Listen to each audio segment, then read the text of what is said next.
Lopez winning the first 6 rounds and the 12th. Easy. You understand? To me, if I'm talking about in terms of numbers, number of rounds, that was it for me. He's got the defensive mastercraft, and he also has the aggressive power to turn your lights out, and I think that's quite different. Do you know what I mean? Like Shakur, I say defensive. I think that's a bit harsh on Shakur, but he's not a huge puncher, but defensively and skill-wise, he's right up there as phenomenal. Nah, it's a very interesting fight because I done came up with this guy. I done won a lot of tournaments in the amateurs with this guy. I done won world titles, and I done seen him win his world titles on his journey. So this is somebody who I came up with. So I know that the mentality and the fight is a lot different than any other fight that I kind of trained for. So it's one of them ones. That's how I look at it. I don't look at it like he just another guy. I know that he the truth. I'm the truth. And Boxing the Legends are offering bold and sometimes shocking predictions as they break down the matchup between Shakur Stevenson and Teofimo Lopez. Analysts debate classic contrast speed versus power, defense versus aggression, and ring intelligence under pressure. 23 years of age, I'm a champion, and you're going to have to come take this from me. I'm not giving you a damn thing.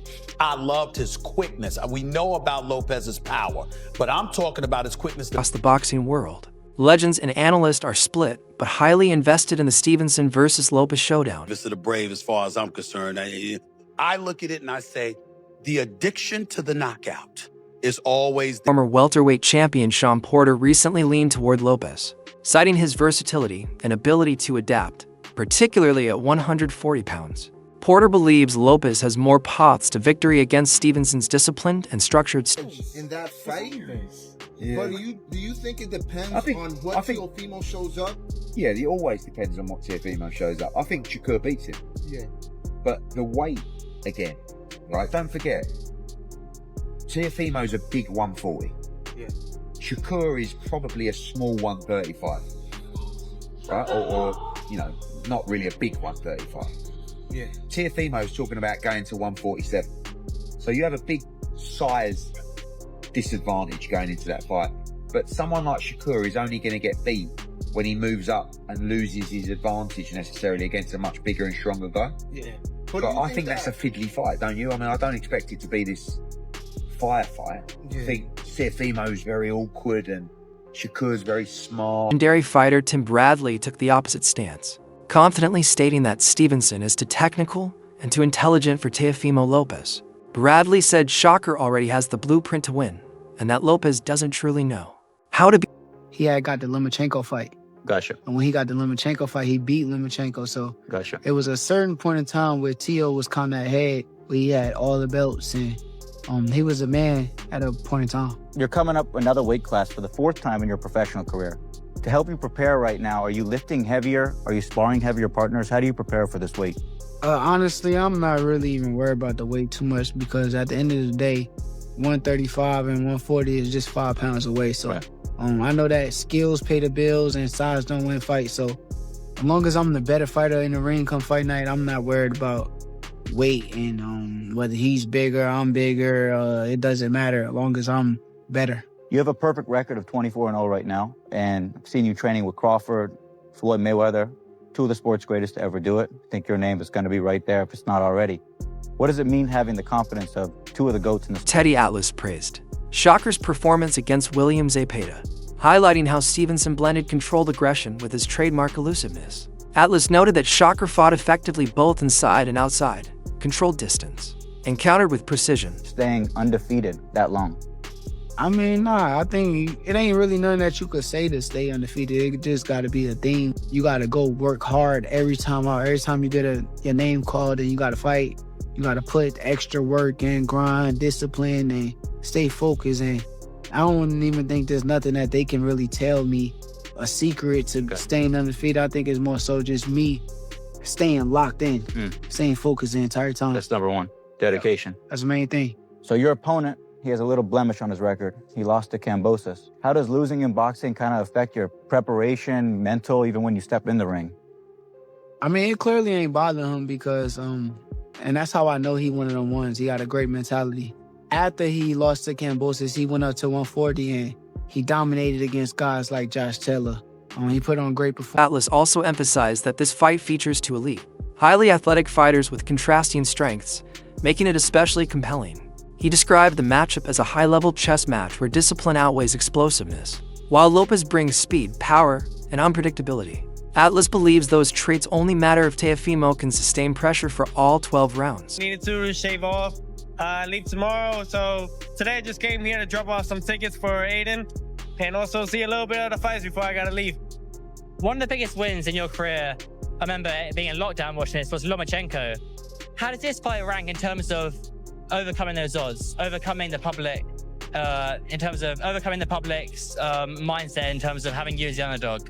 Because you're a big underdog against Lomachenko. You're not as big underdog against Shakur, but you're the underdog all the same. And when you shocked the world when you beat Lomachenko.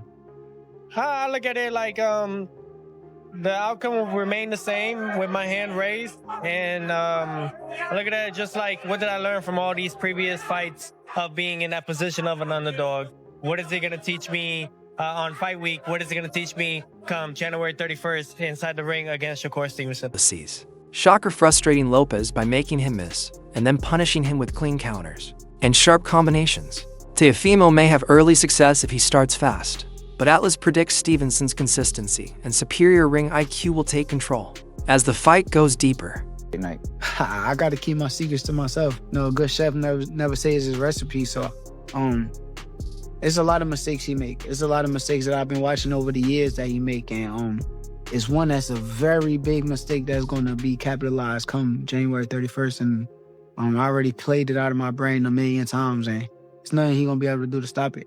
Tell us, one time you said that you think Teo might be jealous of you, specifically from his comments, and I quote, he said, ESPN only likes black fighters. Yeah. What did this mean to you when you saw it? I think it was more so a jealousy, but not just being realistic about what was going on at the time. I think if you looked at my views on regular TV, because people try to act like, oh, regular TV. Is choosing me to fight me. Yeah, I don't think he should. I think he made a mistake trying to fight me. How so? Is it dangerous? I'm the best that there will ever be. I'm the best that there'll ever be. And I mean that. Is this the biggest fight of your career? Will this mean more to you than the win of Lomachenko, which arguably is the biggest win of your career? Yeah, I think I'm in a position now. Every fight that I face, any fighter that I face will be the biggest fight of my career moving forward. Big fights only. That's what we like to see. I think that's what the fight fans love to see and want to tune into. And this is what I'm all about. I represent Make Boxing Great Again, and this is what we're going to do. We're going to start it off this year, 2026, like that, against Shakur Stevenson, who is arguably the best defensive fighter, and I'm looking forward to show everybody that he is not what they say. I see Shakur just being Teo up. I see Shakur figuring Teo out.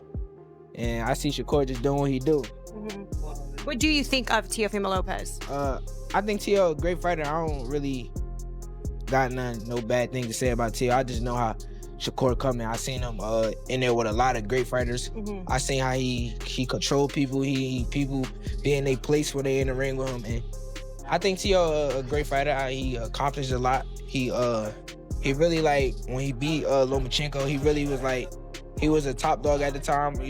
Everybody was looking at him as a top dog. So Teo's a great fighter. And I can't wait till next week to see how that fight go. Yeah, because I know how it's gonna go, but I can't wait for everybody else to see.